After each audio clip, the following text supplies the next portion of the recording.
अब ये satellite images जो हैं, इसके बारे में न्यूयॉर्क टाइम्स ने क्या लिखा है? न्यूयॉर्क टाइम्स ने 24 घंटे पहले एक स्टोरी निकाली जिसमें न्यूयॉर्क टाइम्स ने बताया अब ये पकड़े गए हैं, इनका सारा खेल पकड़ा गया है दोनों चालाकों का। और पाकिस्तान ने जो मिसाइल हमले किए हैं उससे तो हिंदुस्तान को कुछ भी नहीं हुआ।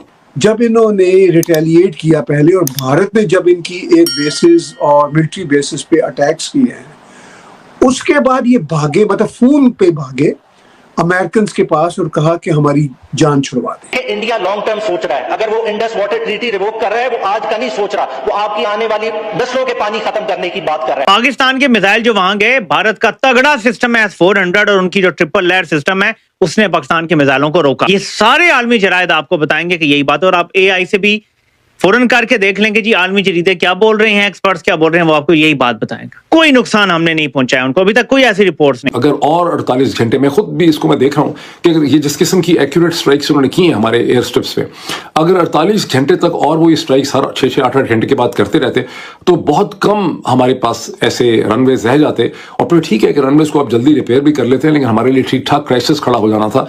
चलाक बंदा चालाकी में कुछ ना कुछ गलती कर देता है। फजर के टाइम सीज फायर आया, ठीक है, ऑप्शन।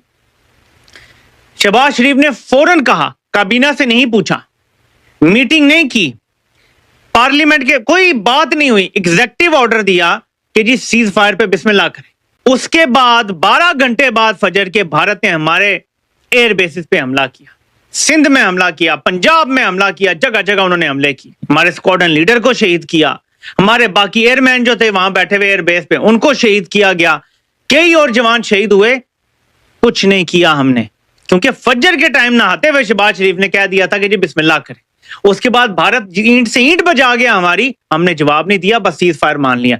अब यहां से सोचें, ये सच हो सकता है कि सीज फायर भारत मांग रहा हो और भारत ही आप हाँ कर दें, हम फजर के टाइम हाँ कर दें भारत को सीज फायर की, और भारत शाम को हमला क्यों करेगा, आप मुझे जय नमस्कार दोस्तों। तो दोस्तों, जैसा आप सभी को पता होगा कि जो ऑपरेशन सिंदूर के दौरान जो भारत ने तबाही मचाई थी पाकिस्तान के अंदर, अगर दोस्तों पाकिस्तान ने अमेरिका के पैर ना पकड़े होते तो आज पाकिस्तान साफ हो जाता। इसलिए जैसा आपको पता होगा कि डोनाल्ड ट्रंप के कहने पे भारत ने सीज फायर कर दिया और माफ़ी कर दिया कि पाकिस्तान को, वरना पाकिस्तान साफ हो जाता और आने वाले जो उनकी नस्लें थी पाकिस्तान की, उनको पता भी नहीं चलता कि हमारी कोई नस्ल भी थी। इसलिए इतना आक्रमण जो किया था, जो ड्रोन मारे थे इजराइल वाले हमने, जो S-400 जो रशिया का डिफेंस सिस्टम था, क्या काम किया उसने। मतलब भारत की एक जगह भी ऐसी नहीं होगी जहां पे पाकिस्तान का मिसाइल गिरा हो और हल्का फुल्का भी कोई नुकसान किया हो।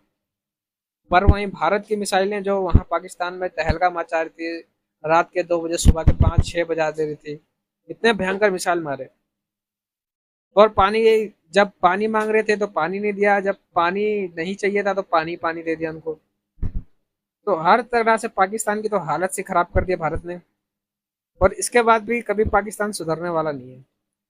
तो दोस्तों, ये देखते हैं कि बाकी मीडिया का इसके ऊपर क्या रिएक्शन है। बहुत सारी रिपोर्ट्स पेश की हैं और बहुत उन्होंने आर्टिकल्स लिखे हैं, इसके ऊपर रिपोर्ट्स आती रही, हम आप तक पहुंचाती भी रहे कुछ रिपोर्ट्स। अब एक नई रिपोर्ट जो आई उसके ऊपर मोहित पीरजादा ने बात की, और वो रिपोर्ट ये है कि India and Pakistan talked big but satellite imagery shows.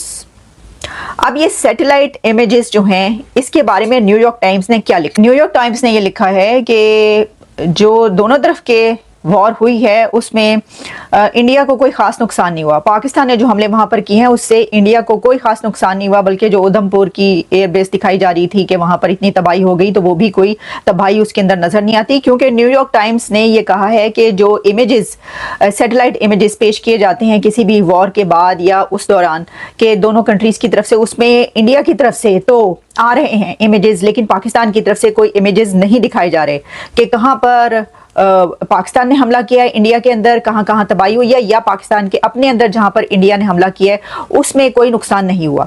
ऐसे कोई इमेजेस पेश नहीं किए गए। तो फिर न्यूयॉर्क टाइम्स ने खुद से जो है उसके ऊपर अपनी रिसर्च की और उसके बाद उन्होंने इमेजेस पेश किए, जिसमें उन्होंने कहा है कि इंडिया ने 9 नहीं बल्कि 24 मकामात को निशाना बनाया है। क्योंकि हम अभी तक यही कहते रहे थे कि इंडिया ने 9 मकामात को बनाया है, लेकिन न्यूयॉर्क टाइम्स की रिपोर्ट यह कह रही है कि पाकिस्तान के अंदर इंडिया ने 24 मकामात को निशाना बनाया बनाए और सही ताक के ठीक निशाने पर जो है वो उन्होंने ढूंढ ढूंढ के मारा है मिसाइल और जो भी वो जंग के दौरान होता रहा।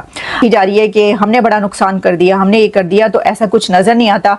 और ये एक ऐसा बड़ा सच है कि अगर इसके ऊपर जो है वो कोई जब बोलेगा तो उसके ऊपर जो है वो साइबर क्राइम की तरफ से कोई पर्चा हो जाएगा। अब देखें इसके अंदर फिर ये भी लोग कहना शुरू हो गए कि क्योंकि अभी पर्चा हुआ है मोहित पीरजादा के ऊपर और 3-4 और लोग हैं, अमन नूरानी, मोहित पीरजादा, कुछ और भी लोग जो कि सब पाकिस्तान में इस वक्त नहीं है, बाहर है, उनके ऊपर फिर एक जो है वो पर्चा कर दिया गया है। तो ये उन्होंने उस पर्चे का बदला ले लिया अब, क्योंकि इससे पहले हम वीडियो देख रहे थे कि वो सारी वीडियोस में जो दिखाया जा रहा था कि पाकिस्तान ने फतह हासिल किया और पाकिस्तान ने मार गिराया, पाकिस्तान ने ये कर दिया, पाकिस्तान ने वो कर दिया। लेकिन अब उन्होंने न्यूयॉर्क टाइम्स की रिपोर्ट जो अचानक से पेश की, तो रिपोर्ट तो है, ये नहीं है कि रिपोर्ट नहीं है, और उनको हक भी है, वो बोल सकते हैं उसके ऊपर, उन्होंने तज्जिया किया। लेकिन जैसे मैं बता रही हूँ कि आपको पता है कि वो जो पीटीआई और एक क्लैश है, क्योंकि मोहित पीरजादा पीटीआई के बहुत बड़े जो हैं सपोर्टर कहे जाते हैं और है भी, तो उसमें जो है वो कहा गया कि जी इसलिए अब उन्होंने ये वाली रिपोर्ट पेश की जानबूझ के। बात ये है कि वो लोग कहने लगे कि भी ये वो पर्चा हुआ है तो उसका बदला ले रहे हैं। तो देखें हर एक को वो तो गद्दार है, तू गद्दार है और निकाल दो इसको, ये गद्दार है, इसको मुल्क से निकाल दो। बात ये वो पहले ही मुल्क से बाहर है, तो बाहर की निकलना है तुसी। लेकिन इसके अंदर जो न्यूयॉर्क टाइम्स है उसने कुछ और रिपोर्ट्स भी पेश की हैं। जैसे मैं आपको बताऊं इस दौरान बहुत सारी रिपोर्ट्स जो है ना आती रही है न्यूयॉर्क टाइम्स की। अच्छा मैं देखती रही, मैं उसके ऊपर मेरी नजर भी रही, मैंने आपके लिए 2-3 पेश भी की, जिसमें न्यूयॉर्क जो है वो ये कहता है कि fighting India helps revive the Pakistani militaries popularity. Pakistan military की पॉपुलैरिटी बढ़ी है क्योंकि आपको पता है वो तो नारे लग रहे हैं और वो कह रहे हैं कि सारी कौम जो है वो इस वजह से यकजा हो गई। पहले सारे तितर बितर थे और एक दूसरे से लड़ाई झगड़ा कर रहे थे, फिर कुछ ऐसे जो कि बहुत बड़े क्रिटिक कहे जाते हैं फौज के, जो पीटीआई के जो सपोर्टर्स भी हैं, उनको भी बादल नाख्वास्ता मजबूरन या अपने जज्बात के तहत जो है वो फौज का साथ देना पड़ा। तो इससे ये पता चलता है कि ये एक जो नेशन है वो यूनाइटेड हुई है इस फौज की वजह से। ये न्यूयॉर्क टाइम्स की रिपोर्ट थी जो मैंने आपको बताया, और ऐसा है भी, ये गलत नहीं है। अच्छा फिर उन्होंने ये कहा कि वाई, न्यूयॉर्क टाइम्स की एक और रिपोर्ट पब्लिश हुई है जो कि 36 मिनट्स पहले की है, जिसमें वो बताते हैं कि why there is no battlefield solution to India's perpetual Pakistan problem. फिर एक और उनकी ओपिनियन आया, nuclear war avoided again but next time. अच्छा ये 3 दिन पहले की रिपोर्ट है। फिर एक और न्यूयॉर्क टाइम्स रिपोर्ट लिखता है जिसमें कहते हैं कि 7 डेज पहले की, the danger for India and Pakistan has not gone away. ये और इस तरह की बहुत सारी रिपोर्ट्स पब्लिश हुई हैं, जिसमें एक ये भी रिपोर्ट है जिसपे मोहित पीरजादा ने बात की है और इसके ये सारे जो पॉइंट्स है वो सब उन्होंने लिखे हैं। तो भाई बात ये है कि इसको आप या तो रिजेक्ट कर दें, वो वाली इमेजेस पेश कर दें अगर किसी को कोई इतराज है। मेरा कहने का मकसद ये है, वरना ये है कि वो तो करेंगे, रिपोर्ट तो होता रहेगा, सब कुछ हर जगह पे रिपोर्ट होता रहेगा, उसको आप रोक नहीं सकते। लेकिन इंडियन मीडिया ने तो धड़ाधड़ मोहित पीरजादा की ये वाले चलाया और वो तो वायरल हो चुके हैं इस वक्त। मुझे लगता है एक ये भी फायदा हुआ है उनको ये करने का। तो अब इनकी जो जीत की ये जो फतह मना रहे हैं, तो आपने बिल्कुल ठीक कहा कि ये मान गए कि हम 71 में हारे थे, लेकिन ये बड़े बेगैरत किस्म के लोग हैं। आई एम सॉरी, मैं ज़रा बहुत ही टफ लैंग्वेज यूज़ कर रहा हूँ, लेकिन मैं इससे भी ज़्यादा टफ यूज़ कर सकता हूँ। इनको कोई शर्म हया नहीं है। देखिए एक ही होता है कि आपके साथ झूठ बोला जाए, ये अपने साथ झूठ बोलने वाले लोग हैं, ये अपने आप को धोखा देने वाले लोग हैं।